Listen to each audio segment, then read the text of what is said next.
Hey folks. So, we've got some stuff to talk about. In this video, I'll be giving a recap of the Diablo Fiasco that happened at Blizzcon 2018. I'll give my personal thoughts and feelings on everything that happened. I'll talk about my experience playing Diablo Immortal. I'll talk about my thoughts on the game itself, as well as some details. I'll show a segment of my interview with Blizzard co-founder Alan Adham and production director of Diablo Immortal, Dan Elgren. And one thing you'll notice in this video is that I will not be editing it nearly as much, case in point, as I typically do. And you'll probably start to understand why I edit my videos so heavily, but the reason I'm doing this is because I want to come at you folks from a place of authenticity and sincerity and honesty, and I figure this will help convey that message, because I know that people have been asking for my honest thoughts on everything. And I know people wanted to hear my thoughts closer to BlizzCon, throughout BlizzCon, and I've been saying, hold up, give me time to process. It was a very emotional weekend for me.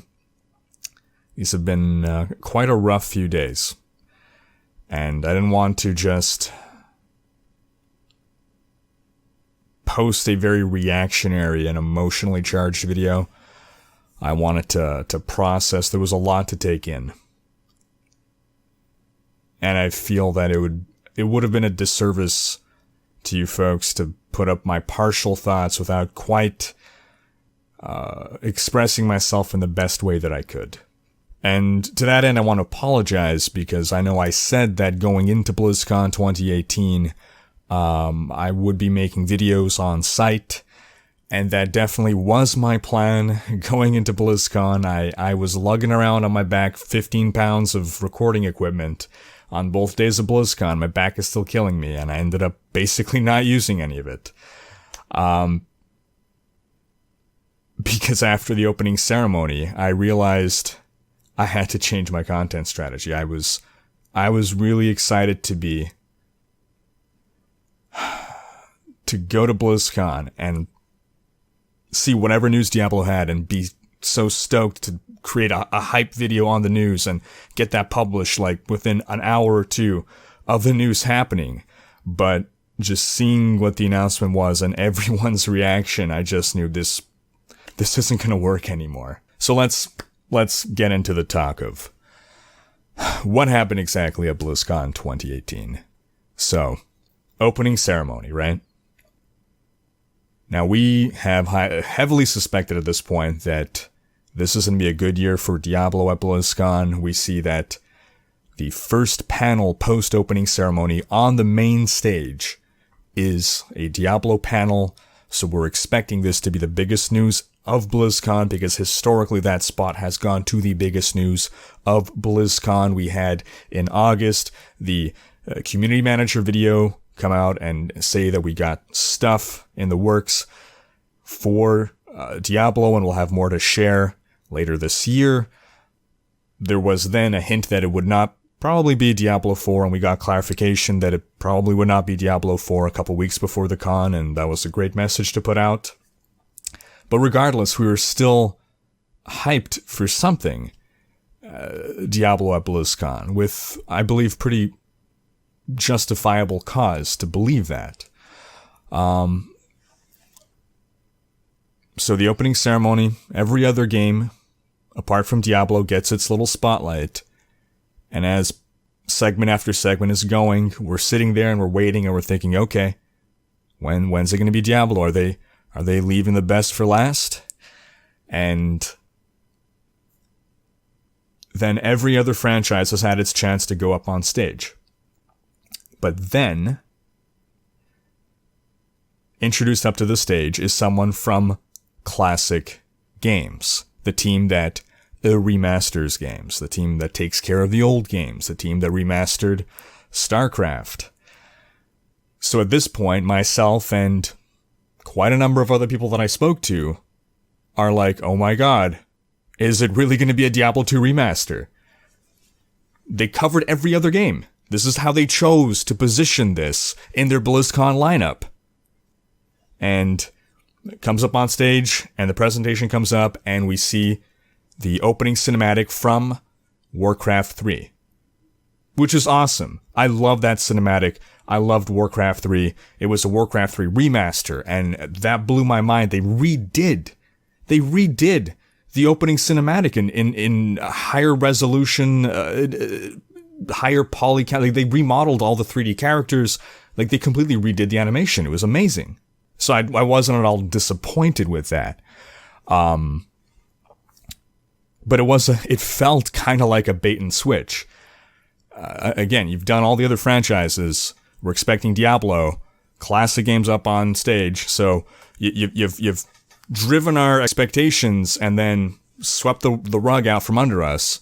So, okay, that wasn't Diablo. Still awesome news. Then the Diablo section properly starts. All right, let's see what we got. And Wyatt Cheng, great guy, comes up on stage and introduces us to Diablo Immortal, a upcoming MMO action RPG for mobile. And the reaction from the crowd was a sort of a stunned or disturbed or uncertain silence. It was just very uncomfortable. And some people got the impression that Wyatt was a little rattled by this, that he was expecting a more positive response, maybe. So they throw up a cinematic, and honestly, the cinematic was pretty cool. It didn't seem to convey much of a story to it, but it was cool to see this is like a new, full-on CGI cinematic for Diablo. And they go through and they talk about it, and people are clearly, in the audience, are not sold on this. And then as we're getting to the end, well, first off, before that even happens, I'm live tweeting. I'm live tweeting throughout all this. My purpose in going to BlizzCon, I go there to work, right? I'm there to work for you folks. I go there and I report. And part of my content strategy is live tweeting. And I was live tweeting everything else of relevance to me from the opening ceremony. And when Diablo Immortal was revealed, I was live tweeting about that. And already just during the live tweeting, I'm starting to realize the huge negative backlash that's going on the internet. And I realized that I'm getting personally attacked even just for reporting on it. Because apparently, now this is not an analogy, but it's an example. Apparently, reporting on a murder is endorsing the murderer. I was very neutral in my phrasing in my reporting, but I digress. So I could tell that the people were pissed about Diablo Immortal, and anyway, then the opening ceremony ends, and that was it. That was the only Diablo news at BlizzCon. They revealed Diablo Immortal, they spoke about it, and they didn't say a peep about Diablo 3 or anything else at all. We already knew they wouldn't be talking about Diablo 4, but they didn't talk about any content coming to D3. They didn't talk about any of the side projects like the Book of Adria, for instance, which they had to show upstairs. They didn't reveal anything like a Netflix series or a new comic series or anything like that. So it was just Diablo Immortal. And the full panel was up next on Diablo Immortal. So the what's next for Diablo was actually the Diablo Immortal panel. This happened right after the opening ceremony. And We learn more details. But then toward the end of the panel, Wyatt says, all right, we got some time for some Q&A now. And I'm thinking, oh no. No. You do not want to be doing a Q&A right now. It was already reported on the schedule that there would be a Q&A as the last panel on the second day of BlizzCon. So first off, I didn't think there was need to have a Q&A then, but just knowing how bad the reaction was, especially on the internet, and feeling the crowd, pulling up people for Q&A, yeah. And if you didn't see what happened, one of the first questions, if not the first question, was asked by our Diablo red shirt guy, who got up and asked, is this an out-of-season April Fool's joke? And I basically doubled over in my seat, because the savagery of that question. Oh my god. I felt so bad. Like, if that were any of us up on stage, would you not feel so horrible? And people are saying that, Wyatt Cheng was, some people are saying that Wyatt was the sacrificial lamb, like poor Wyatt Cheng. He was sent up there, he didn't want to do this. He was the chosen one to be sacrificed to the masses for revealing this to us. I don't think that's the case.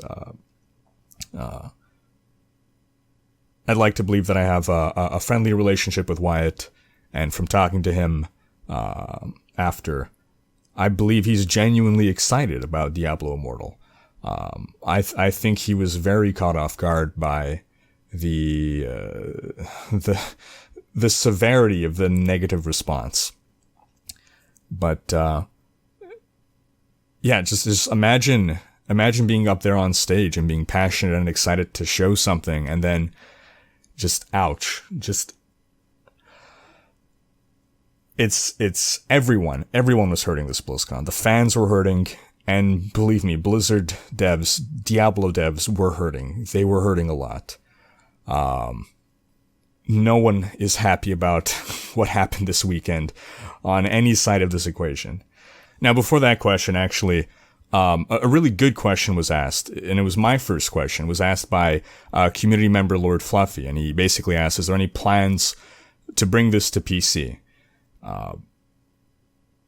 Again, that's the first thing that I was wondering myself, and the short version of the answer was no. And upon hearing this, the crowd literally booed. I don't think I've ever seen this happen at a BlizzCon before. That Blizzard devs were booed. Maybe it has happened, I just haven't personally seen it. And in response, Wyatt says,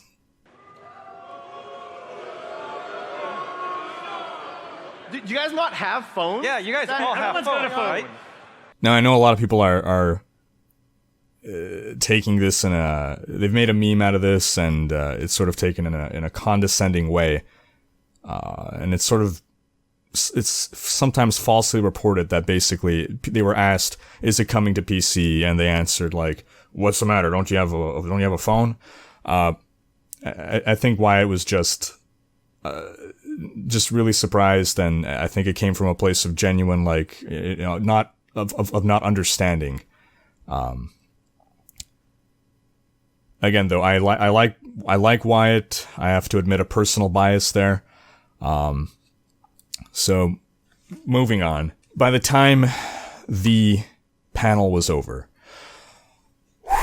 the internet reaction was... we were reaching peak fever. People were not happy. We were all feeling... I think everyone affiliated with Diablo was feeling pretty bad for one reason or another at that point. I'm, on a personal note, I'm shocked. I expected a mobile game to be a possibility. And at this point I realize I have to apologize to you folks, because I previously said that I would be excited for any Diablo news, even a mobile game. I was wrong.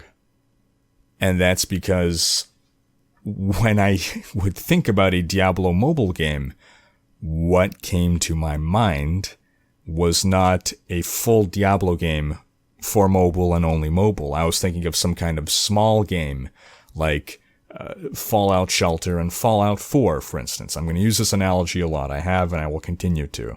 It literally never occurred to me that there was a possibility that one of the things that could be revealed was a full Diablo game for mobile. And that really threw me for a loop. And I'm just thinking, you know, just as a little bit of insight into how I was feeling there. I'm a fan of Diablo, like many of you watching are. But in addition to being a fan, I'm also, I make a living largely off of Diablo content. This is my full-time job, YouTube and streaming, supplemented with Patreon income. This is my job. This is what pays my bills. And I'm thinking, can I make content for a mobile game? Can I stream a mobile game? Do I even want to? And just seeing how negative everyone, or the vocal minority, which seemed bigger than ever, I'm just thinking, if this is all that they're revealing this BlizzCon, if there's nothing else coming to Diablo other than this mobile game, like, am I even going to have a job anymore? And again, the internet reaction was absolutely, unequivocally negative.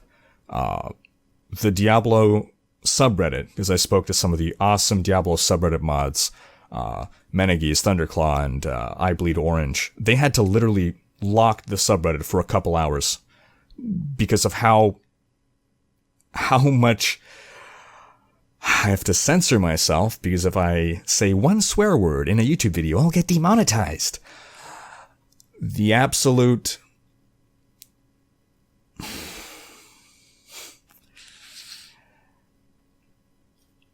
You get the idea. Things were really bad. You look at the YouTube video for the reveal trailer. It got like over 300,000 downvotes, and with a downvote ratio of like 97% downvoted. And there wasn't a comment on the trailer itself. It was a comment on... It wasn't even just on Diablo Mobile itself, but on everything, on the entirety of the situation.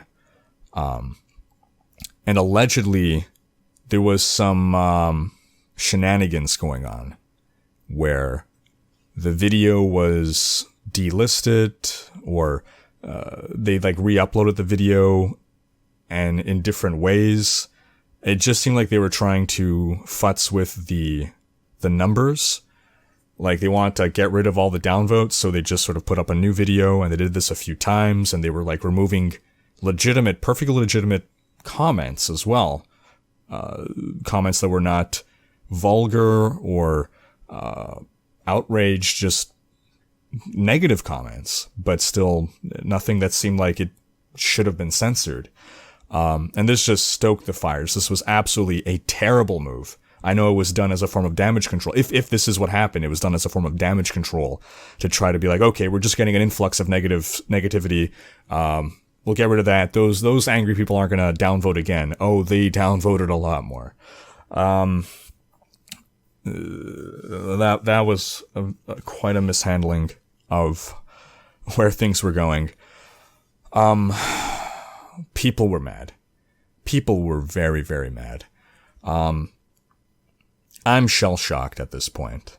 I've again realized I can't make content. I cannot make a hype video like I'd planned to. I went into BlizzCon wanting, right after that panel, make a video, talk to you folks about all the exciting things that I'd have to report. And it just from Twitter, I could see like no one wanted to hear reporting on this. At least not without greater context. And I was not yet in a position where I could deliver the greater context and the full story and the full picture as I'm doing here today. And I needed time to process, because again, like, I I'm feeling different things. I'm feeling things as a Diablo fan, and I'm feeling things as a content creator. And, you know, I my fiance and I just bought a condo, and I'm kind of freaking out. And I know at this point, that Blizzard had scheduled me to stream that night from 8 to 10. And I didn't have any details. I didn't know what I'd be streaming. But at this point, I'm thinking, I don't know that I can do this. All over Twitter, all over any means of communication, I'm seeing people just demanding answers and looking for people to blame and looking for people to level their hate at, which I understand. It comes from a place of passion. People would not be experiencing these intense negative emotions if it didn't come from a place of love, as ironic as that is, love for Diablo. But I just did not want to have to deal with every 5 minutes a new person coming into stream and saying, "Are you just as outrageous as blah, blah, blah." I didn't want to deal with it. As we got closer to showtime, I spoke to, I saw that Bloodshed was streaming. I realized that, yes, I'd made a commitment to, I was offered a tremendous opportunity to stream from BlizzCon. The optics behind that, to be able to stream from BlizzCon, it's an amazing experience. It brings countless additional eyes on your channel. The only reason I didn't want to do it was just that I didn't feel I was in an emotional state to deliver a good stream. And I knew that chat would be absolutely toxic, filled with people livid, and I'd be putting a huge strain on my moderators, my wonderful moderators who were there with me throughout the convention, Kiskaloo and Dude K Next, and my fiance Bankisha, and we've never really had to ban people before, but it was just too much, because we went ahead with the stream, in case that wasn't clear, in case you haven't seen the stream. And I mean, I'm also worried, like, what am I gonna say? What am I gonna say when people ask me, for my thoughts? Because I played the demo. Well, we'll talk more about my experience in a bit, but people wanted me to be outraged. People wanted me to be angry and to show that anger and to shout and yell at Blizzard employees, many of whom I have friendly relationships with. So, I'm not that guy. I'm not the guy that's going to rage at people. I like to take the diplomatic route. I don't want to publicly humiliate someone. I think that there are ways in which I can deliver a message that doesn't, necessarily have to entail damaging someone's emotional state or ruining their day or making them look foolish in front of an audience. Now, I'm neither condemning nor condoning those who do. I'm just saying that's not me.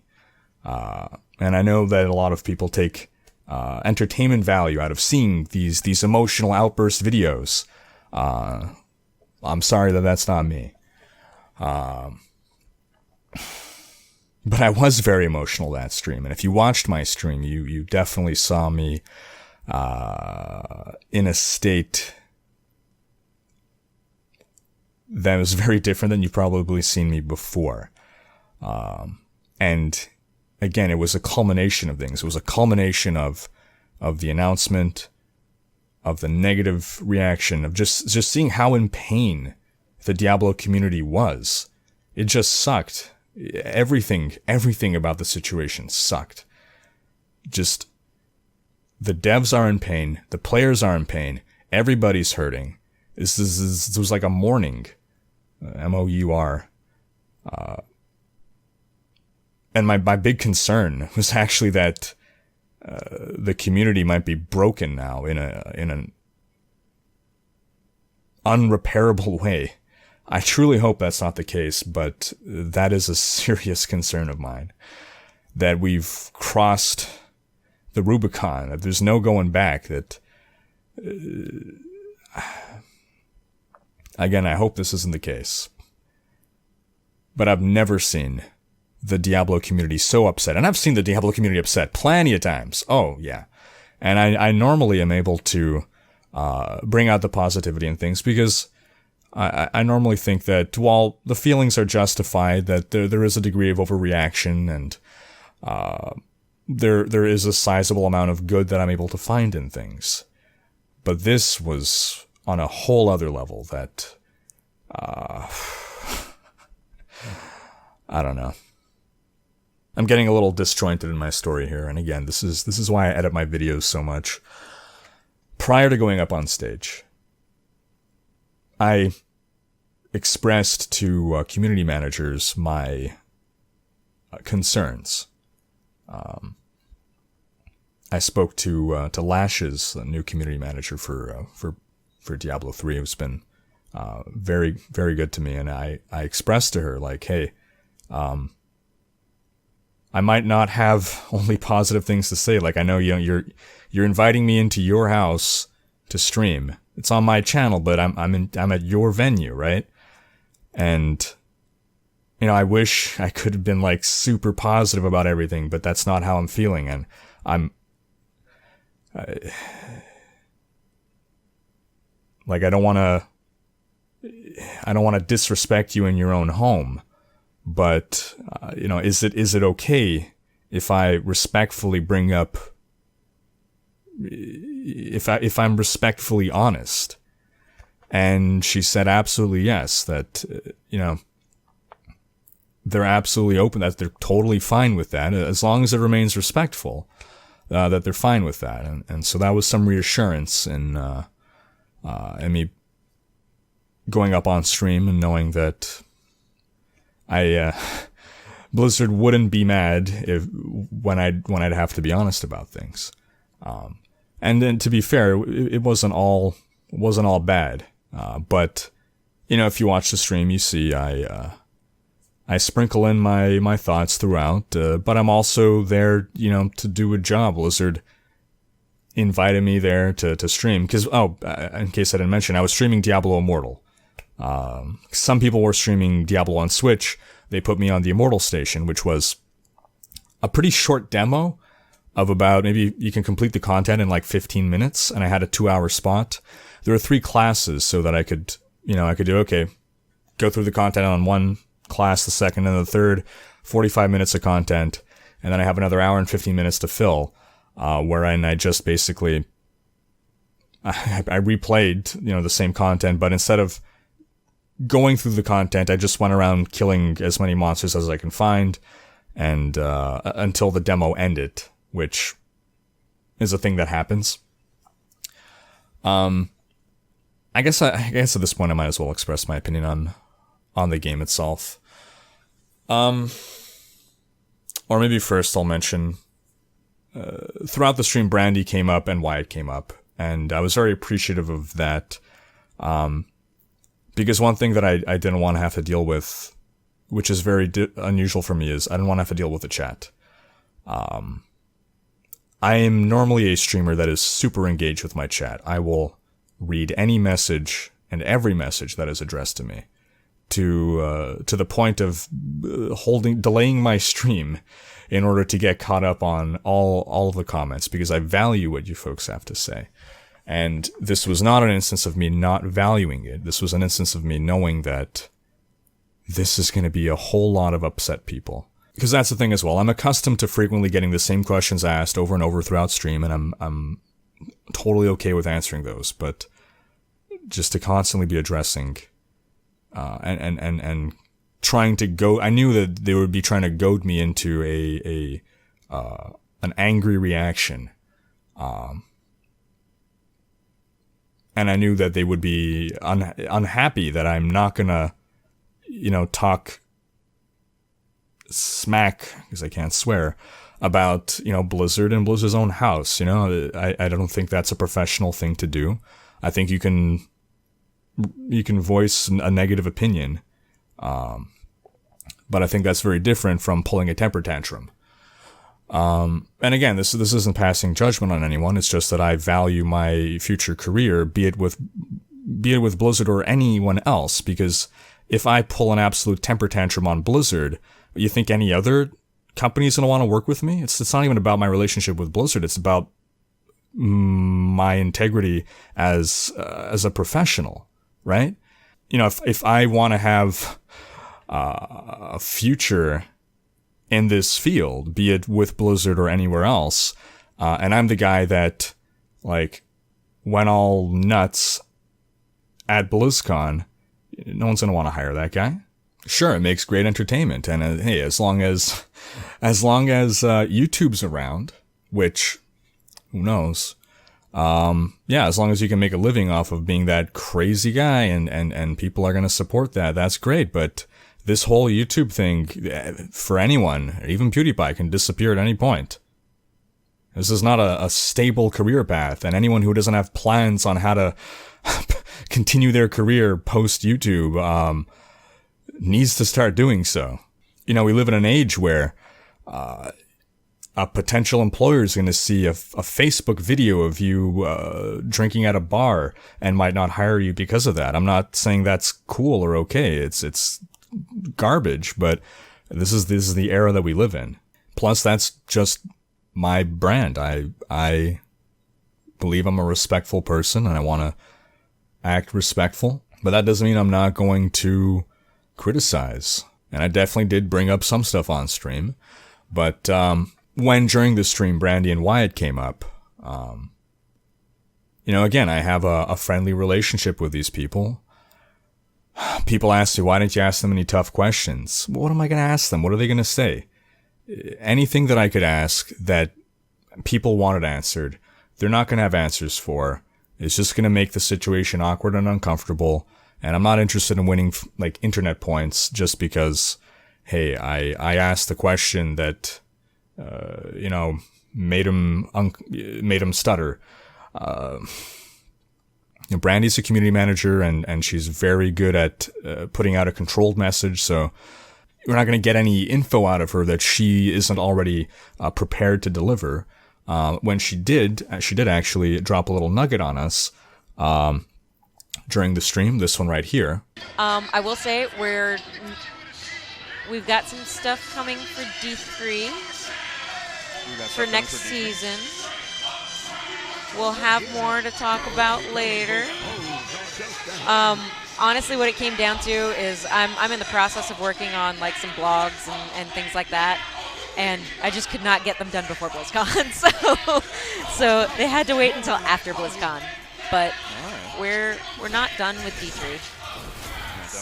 We're not done with D3. So that's great. That was some good news that came out of things, and it's just unfortunate that this couldn't have been, whatever this content is, couldn't have been part of the BlizzCon announcements for what's next for Diablo, because I think that would have helped with the reaction. So again, it's just unfortunate that the timing didn't work out there.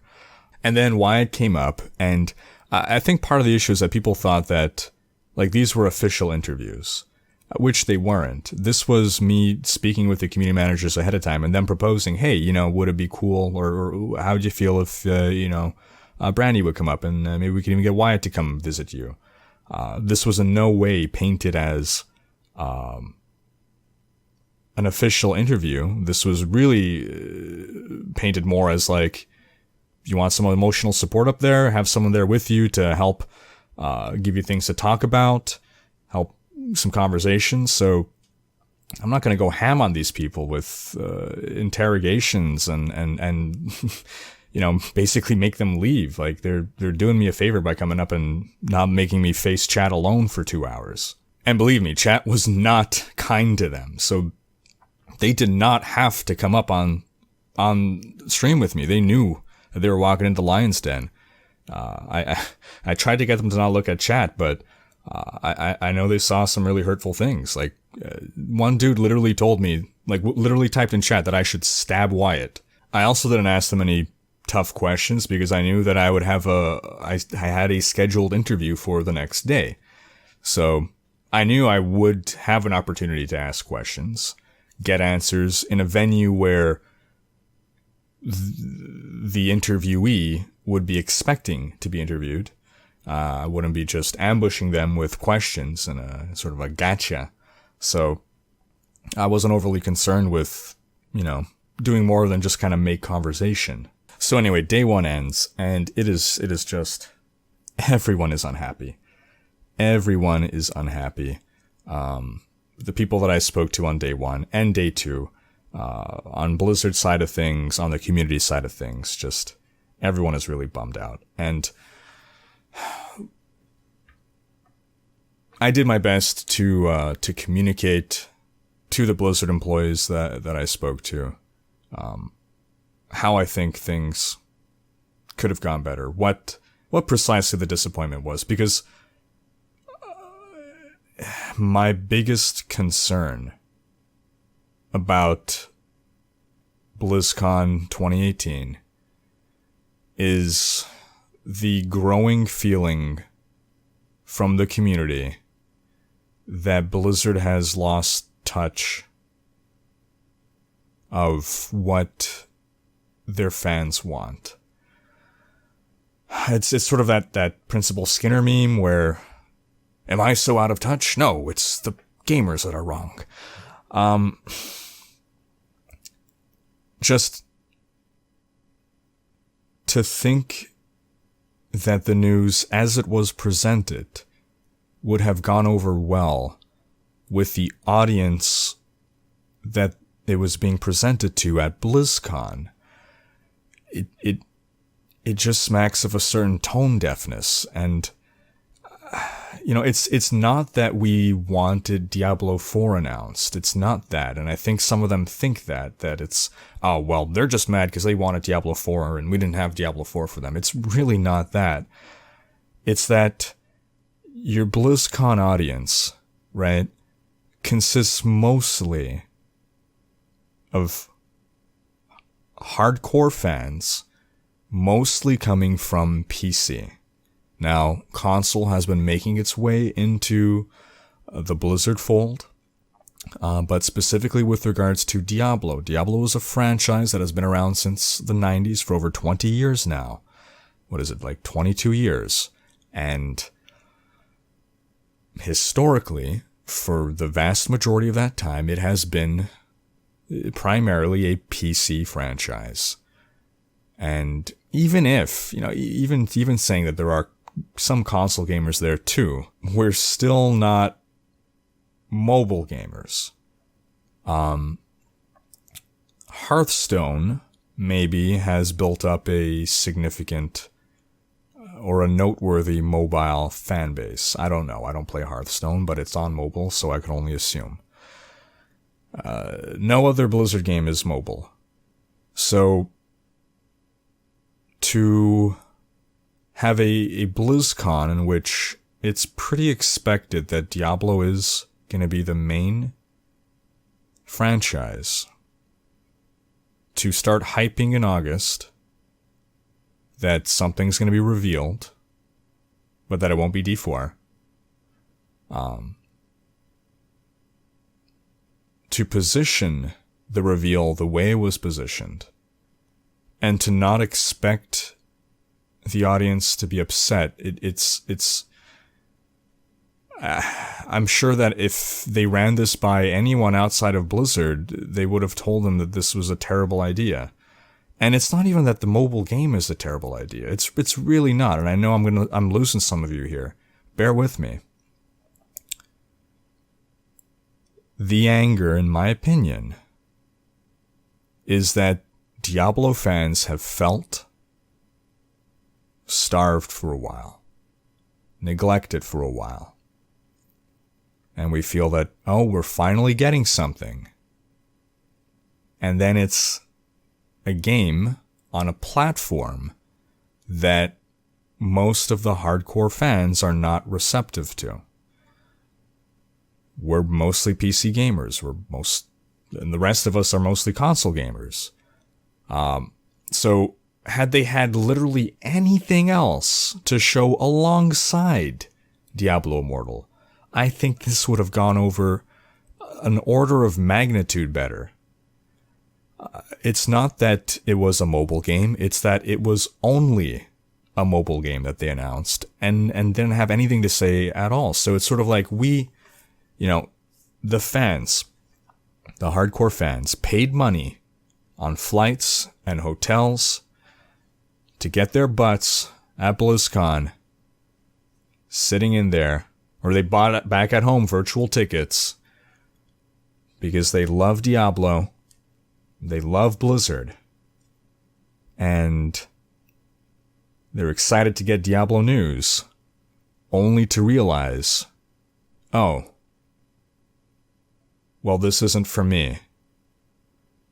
And that's a large part of what it is too, that this mobile game is intended to bring in an entirely new audience, which is great for bringing more awareness to the Diablo franchise, for bringing more money to the Diablo franchise, for getting more players into Diablo, for ushering in a new generation, a younger generation into Diablo. But for all of us hardcore fans, it sort of leaves us feeling like, well, where's our place in all of this? How do we fit into this picture? What about us? Why isn't there anything for us? And so there's a concern of, well, is this, since this is all they spoke about, is this the future of Diablo? Is this going to be now a mobile game franchise? If this game makes a lot of money, which, honestly, it probably will. The Diablo Immortal is probably going to be a very successful mobile game that's going to make Blizzard a lot of money. And if that happens, then are they going to still have incentive to make Diablo 4, to make any PC Diablo games anymore? We're faced with this reality that, oh, are we no longer Blizzard's target audience? Are we becoming old and obsolete to Blizzard? Are they just going to abandon us? And I think that's where a lot of the emotion comes from. It doesn't help that, mobile games, there's a lot of stigma against mobile games. With just cause. Mobile games are largely garbage, but Diablo Immortal is by far the best mobile game I've ever seen. I didn't think it was technologically possible to even execute a mobile game at this level. Had you handed me the phone and told me, oh, this is the new Nintendo Switch Slim Edition, I would have thought I was playing a Switch console game or whatever. The graphics were crisp, the gameplay is smooth, the controls felt tight. I'm terrible with my thumbs. I'm very much a keyboard and mouse kind of guy, so I don't love doing this. And the only console I ever really played was the Super Nintendo when I was like 6 years old. And once I discovered the PC at 8 years old, I've basically never looked back. Literally, that Super Nintendo was the only console I played before to any significant level. I got Diablo 3 on Nintendo Switch because I love Diablo 3, and I heard that the console version of the game was a great couch co-op experience, and I like the idea of a portable handheld Diablo 3. So, when I have my friends over, I can play Diablo 3 with them in person, and, if I just want to wind down half an hour before bed or wherever else I am, waiting for the bus, doing something, I can just bust out a couple quick rifts, It's not, doesn't have to be a big time sink. I would still rather play on the PC any chance I get. But with Diablo Immortal, it's an entirely new Diablo game. And it's a full Diablo game. And it's an MMO, so it's not a game that you can, pause. It's not a game that I'm gonna assume you can just pop open for 5 minutes while you're on work break, or while you're not on work break, and then hide it when your boss comes in, kind of thing. Anytime I hear MMO, it seems like, well, get ready for a time investment here. And I don't know that I want to be crouched over my phone for, playing a game for a period of time that's going to completely drain out the battery, overheat the phone. And, I don't know. I don't know how optimization is going to go. I don't know a lot about the mobile space. I don't know a lot about mobile gaming because it largely doesn't interest me. My interest in mobile gaming is really just as a time kill. I would always rather pick playing on PC. I would only be playing mobile really, or I would only choose to, if I'm not at my PC, or it's just not an option. And it's not a criticism of mobile gaming. It's just, if someone handed me the world's best piece of apple pie, I still wouldn't want to eat it just because I don't like apple pie. But for what it is, a mobile game, Diablo Immortal, is, from what I can tell, very well executed. In fact, I think part of the problem is that there's stuff in Diablo Mobile that it's like, damn, this is cool. I wish this were in Diablo 3. Or at least I wish this were coming to PC. Like, I think one easy win here for Blizzard, well, maybe not an easy win, but one way Blizzard could have saved face here or turned this into a win would have been to say that, yes, this will also come to PC. Blizzard partnered with NetEase to develop this game. NetEase has produced similar games, kind of action RPG type games, and at least one of them is on mobile and it's also on Steam. So this seems like it should be technologically feasible. NetEase has done it before. Why can't they do it for Diablo Immortal? And unfortunately, the answer, anytime anyone asked, will it come to PC? The answer was basically a no, that they're not entertaining that option right now. I think even if they could have just said, we'll consider it, I think that would have helped things a bit. But it was basically a flat out no, that's not on the cards for now. Like, I think my biggest disappointment or frustration or just pain is that this could have been a big win for Blizzard, but just the way everything was chosen to be presented just set it all up to be a volcanic eruption of rage.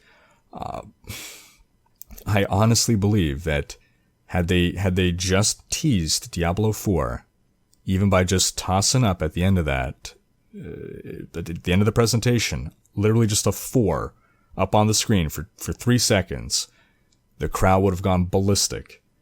Now, I understand that the decision was made not to do that, and if you don't think of the financial side of things, it seems like, yeah, why wouldn't you do this? But unfortunately, Blizzard is a company that trades on the stock market, and so a lot of care has to be taken, has to go through a lot of levels of red tape, if you will. Layers of approval, basically, from higher authorities on messages about new content, because any of that kind of stuff can have an effect on the shareholders.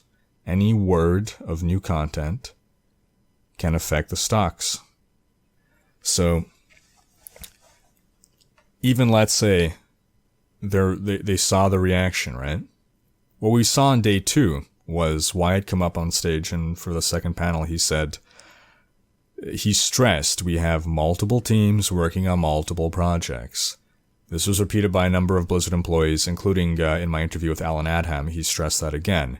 And the point that he wanted to stress was, even now, after we've announced Diablo Immortal, we still have multiple teams working on multiple projects. And the reason that they just repeated this instead of giving any kind of new information is because that's probably, my understanding, is probably because that's all they've been approved to say. That if they want to say anything else, beyond those exact words, they'd have to, it would require a degree of approval that doesn't happen in a few hours or on a weekend. I don't know. That's my guess. But like, a lot of people were just repeating verbatim those words, because I'm pretty sure that's what was drilled in by the PR team, that this is what you are allowed to say. just what has already been said. And that's also the disappointment, that it's like, okay, well, we knew that. That's great to hear again, but we knew that. We were hoping for something new, anything at all to sink our teeth into. Honestly, even if it were like the content patch notes for Diablo 3, or honestly, even if if they had presented Diablo Immortal to be like, while we wait for our next major PC game, we've got this project for you. Bethesda has been so on point with their handling of these things. Fallout Shelter is a mobile game that came out before Fallout 4, but it was presented as a game basically to tide us over until Fallout 4. It was not meant to be a new... It wasn't like, hey, this is a true Fallout game on mobile.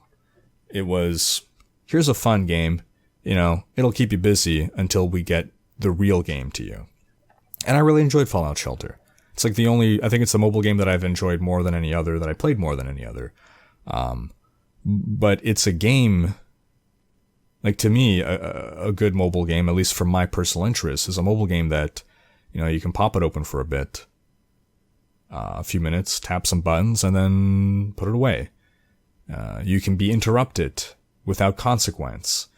It's not too demanding of your time, of your attention even. There was never a concern from anyone that, oh god, they released a mobile game. This is the future of the Fallout series. It's all going to be Fallout Shelter type games now. And then they won again with Elder Scrolls. At E3, Bethesda announced a mobile game. And throughout the presentation, fans were getting upset, but then at the end, they tossed up that 30-second teaser that shows you absolutely nothing but like a mountain range, and then it says Elder Scrolls 6 in the last 2 seconds. And the crowd went absolutely wild. And that would have been such an easy win for Blizzard to do something like that. But for whatever reason, Blizzard has committed to, nope, when we reveal a game, we have to have a full gameplay demo. And we want to be like a year and a half away from release. And I could understand, I guess. They've gone burned in the past by having projects revealed or leaked years before release, and then taking flack because of that, because things change or the project gets canceled and whatever. So I understand that they want to avoid that sort of scenario. But it hurts no one to just toss up the words Diablo 4, even if they're not settled on the name. Even if they change it, people will be understanding. It's not going to be like, just because they changed the title to Diablo the Beginning or Diablo Royale, literally whatever. Like, people aren't going to be pissed at a name change. And it's not going to affect your stocks if it's a name change. Like, I don't know. Maybe I'm speaking out of ignorance here. Again, we didn't expect Diablo 4, but if they were able to at least, because we know there's a Diablo 4 coming, or a new PC Diablo game coming. This was, in case there was any doubt, this was now confirmed by Jason Schreier, the editor at Kotaku, who has a reputation for legitimate leaks. For instance, he accurately leaked Fallout 76, complete with details, among many other leaks. So it just seems like people at Blizzard want to talk about it. The Diablo devs want to talk about it.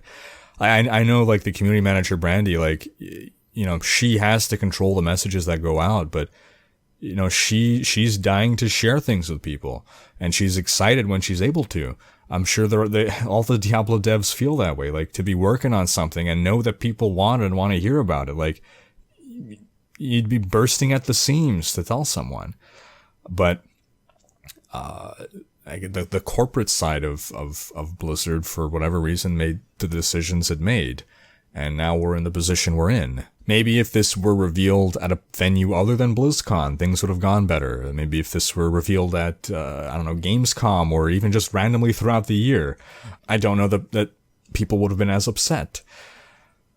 It's really about presenting in front of your most loyal and mostly PC-based audience something that they don't believe appeals to them. Because I know a lot of talk about, well, you have to try it to realize you like it kind of thing. And, even if that's the case, even if when you try the game you absolutely love it, you still got to realize, well, you don't have a downloadable version for everyone right now, so people are still going to be pissed. It doesn't matter if it's going to be fine when you try it. Like, they're still going to be pissed until they try it, and it's still going to have the same horrible reaction that we had. I don't know. I guess let's talk a bit about some of the answers I got when I interviewed Adam and Elgrin. Now, Alan Adam is one of the co-founders of Blizzard. I went into the interview thinking I was interviewing Wyatt, and I had Wyatt questions prepared.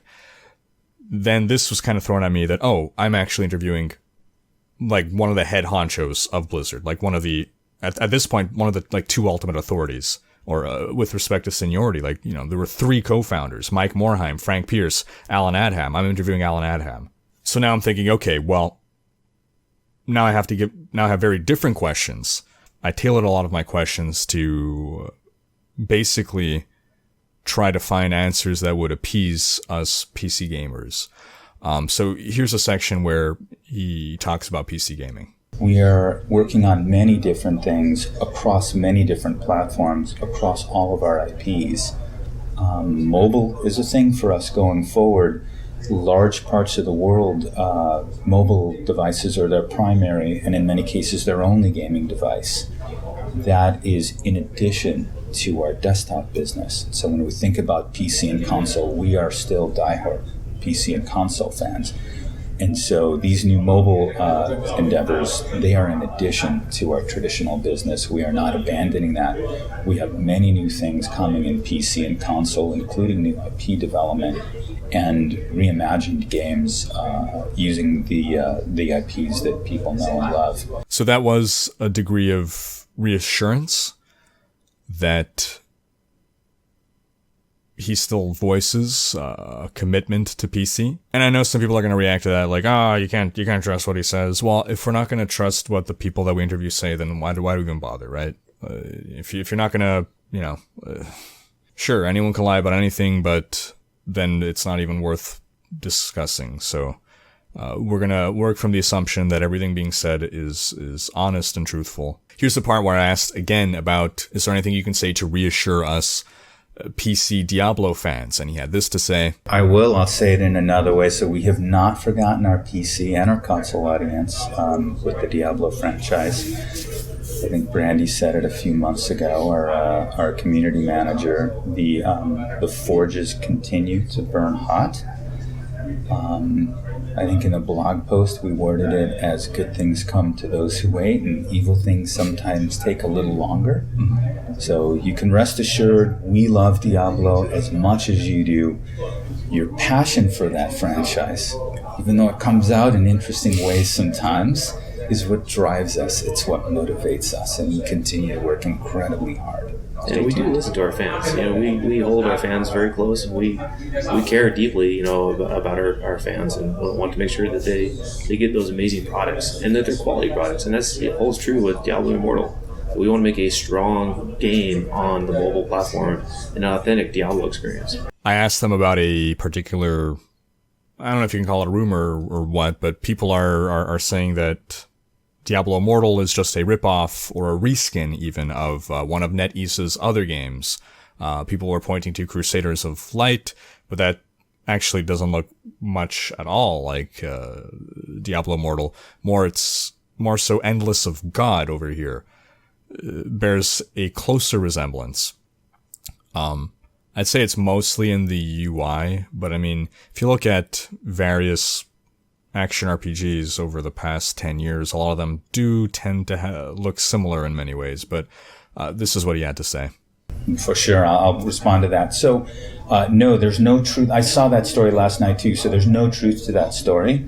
This is a brand new game being built from the bottom up. Now, that being said, part of the reason that Blizzard partnered with NetEase is that, on the one hand, they've been our joint venture partner in China for over a decade now. And they also, in China, are among the best mobile game developers, with many action RPGs in the top selling list. So we know that they have a great expertise in this arena. China is the largest mobile market in the world, but we wanted to make sure that by partnering with them, we could make a mobile game that could transcend any one region. The Diablo IP is beloved in many parts of the world, and so we have an opportunity here to do something special.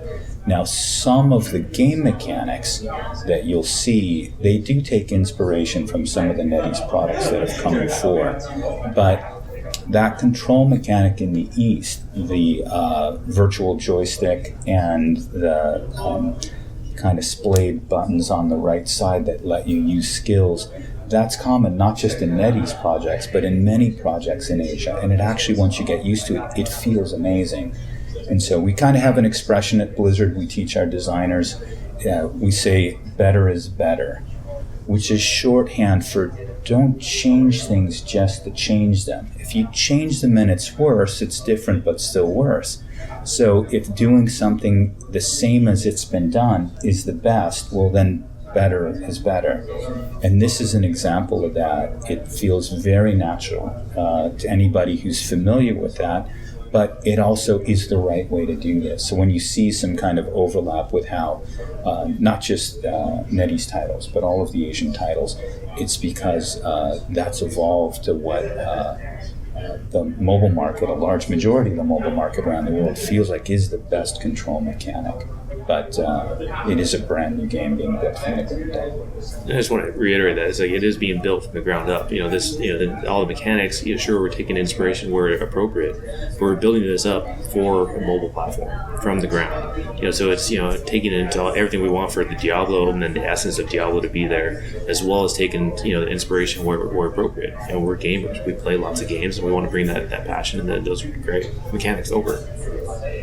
Now I know you haven't said anything about monetization, probably can't speak much to that, but I know a big part of the stigma of mobile games is the whole pay to win. Is there any form of reassurance you can give that you're aware of those concerns? Sure. You can talk to them? Yeah, I can speak to the higher level point. So we have ideas about how we're gonna the business model around this game, but we haven't announced anything yet and not ready yet to talk about it. But I will speak at the higher level. For close to 3 decades now, Blizzard has made games, and you've kind of seen our values front and center in the games that we make and how we have evolved our business models over time. So from the early days of box products to World of Warcraft with a subscription model, and more recently we have Heroes of the Storm and Hearthstone as free-to-play games. And I hope that our players can see that across all those titles we have always put front and center our players and our desire to make sure that we honor them both in delivering overwhelming value for the dollars that they spend, and in making sure that all our games are of exceptional quality. And those are values that we intend to maintain with this game and everything we do going forward. And so I would say look to our past if you want to understand how we think about monetization in the future. I know people were concerned that this is a game that's just being outsourced to NetEase. Blizzard is just offloading Diablo onto another company now because they don't care anymore. So I asked about the resource allocation between Blizzard and NetEase on the project, and this is what they had to say. Yeah, I guess the best way to look at it is it's a co-developed project. We have developers on both sides that are working hand in hand. We move them daily to sort of strategize and work through different feature sets. We have them out here, we go out there. So we feels like one team, and we communicate that on a regular basis that we are one team that works together to pull this all together. And speaking, I guess, size-wise, I know that Hearthstone, for instance, was developed by initially a very small team, is my understanding. And then, Diablo 3 was a massive team. My understanding currently there's a lot more granular divisions between the different teams working on different things. Size-wise, are you able to give any indication how big the Immortal team is? We're not releasing the exact numbers, but it's a pretty sizable team. If you think about what it takes to make a open world MMO scale game, even on mobile. That's a fairly sizable team. And then if you, if you look at the content that you've seen so far, you'll notice that some of it harkens to Diablo 2, some of it to Diablo 3, but that it's rebuilt all new from the ground up. So it's a very content-rich game, and that requires a pretty sizable team.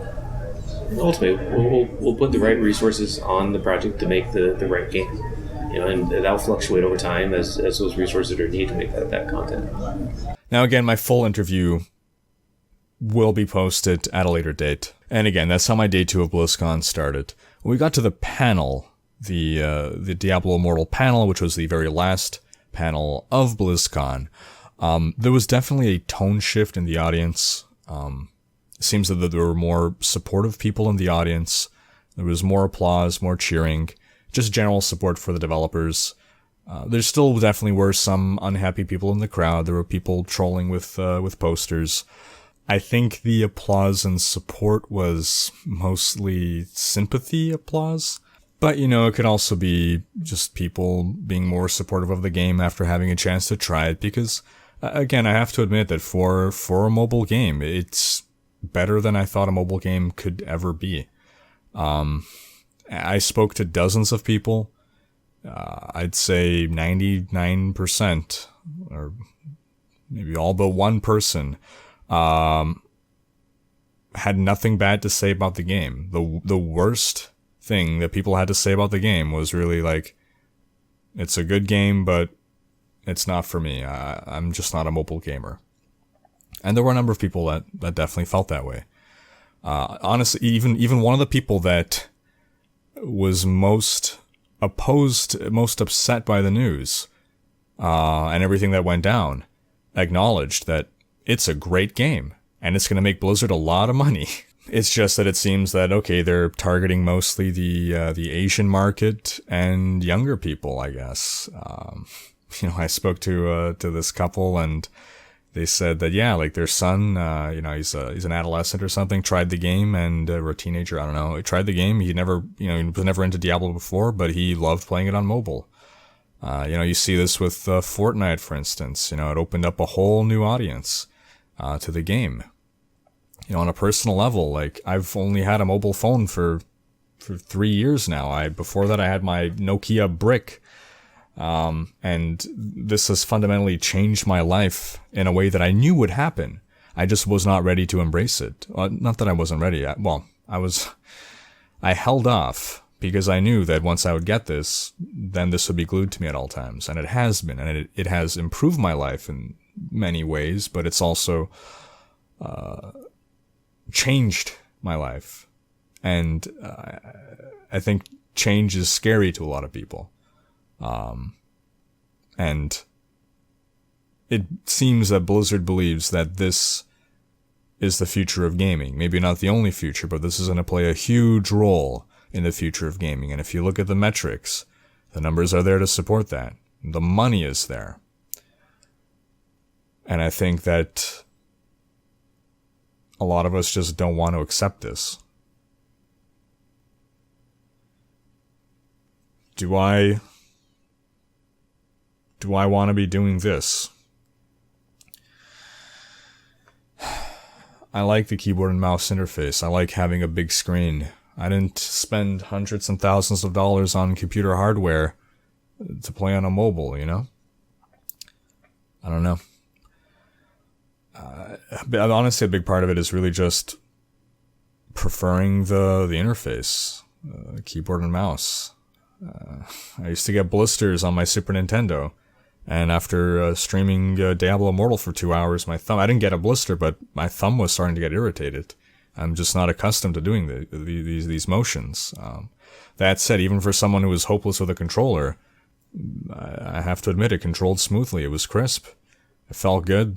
There were a lot of cool powers. It behaves differently than Diablo 3 behaves, but it still felt like Diablo, I guess you can say, with respect to the combat, because really that's all there was. There was very minimal looting, but to me a big part of Diablo was the atomization, the looting, And without really getting to experience that side of things, it's kind of hard to say. It's at least difficult to be excited about playing a Diablo game in which you basically don't have access to the whole looting side of things. Or at least, it's not that it's not exciting, but it gets old fast. It's sort of the coupling of, the loot system and the combat. But anyway, we learned from the panel that there's actually going to be a lot of cool things that they're bringing into Diablo Immortal. Like, the Barbarian gets some skill where he can pick up an enemy and throw it at another enemy. That's awesome. The Monk can kick off walls. The Demon Hunter can shoot a grappling hook and swing around like Spider-Man.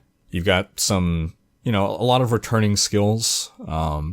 Some returning skills are kind of modified. And then you got some new skills too. And I think the coolest thing that I saw was, we didn't get to actually experience it, but we saw it in the footage. Skills interacting with other skills. So like the Wizard, for instance, has a skill where she summons an ice crystal that floats around and kind of does its thing. And then you can shoot a ray of frost through it.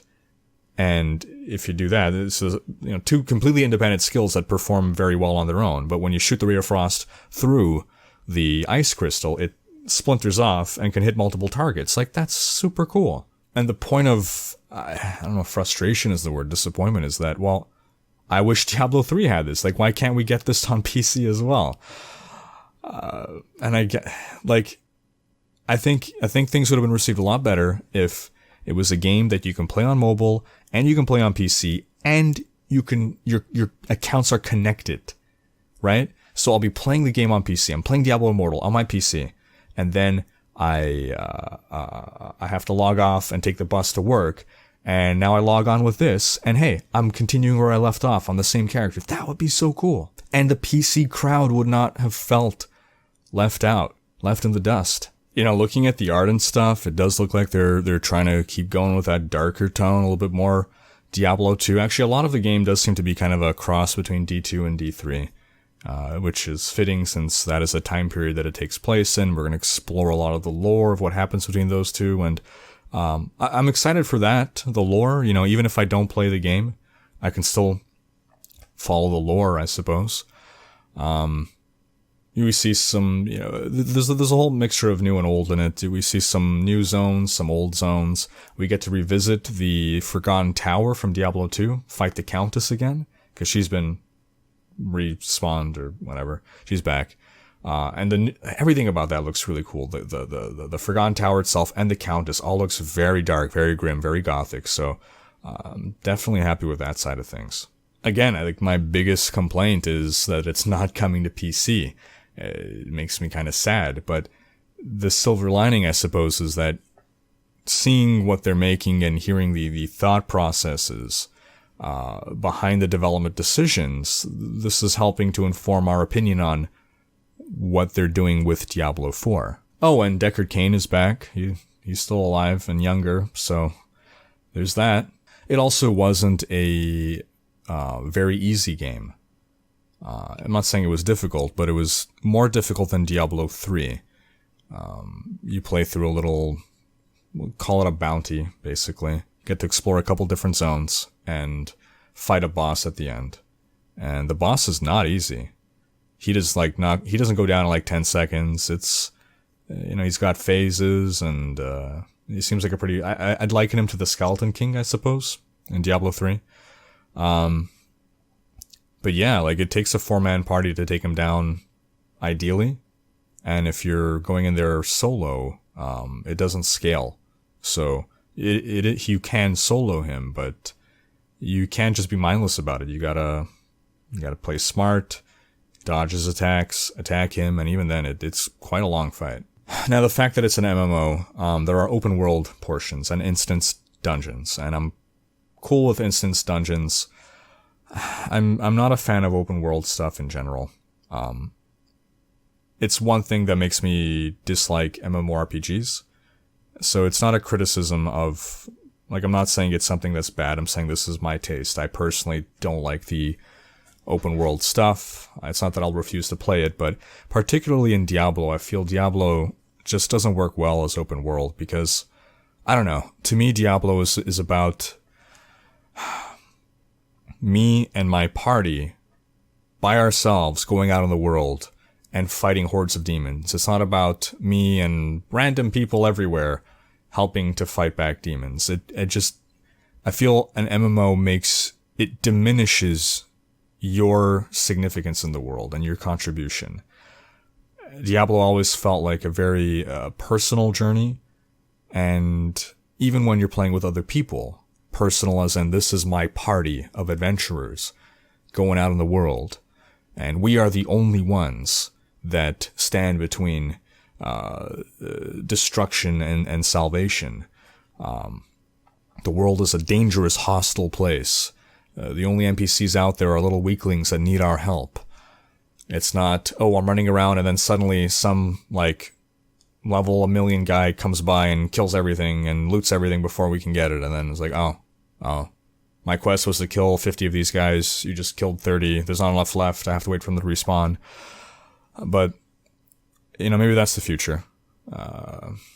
It's something I could get over, I suppose. Especially, again, I like the instance dungeons. And I'm sure a lot of people probably disagree with my sentiment here. That's just my opinion. I look at this, and I'm like, can I do this? Can I stream this for 6 hours straight?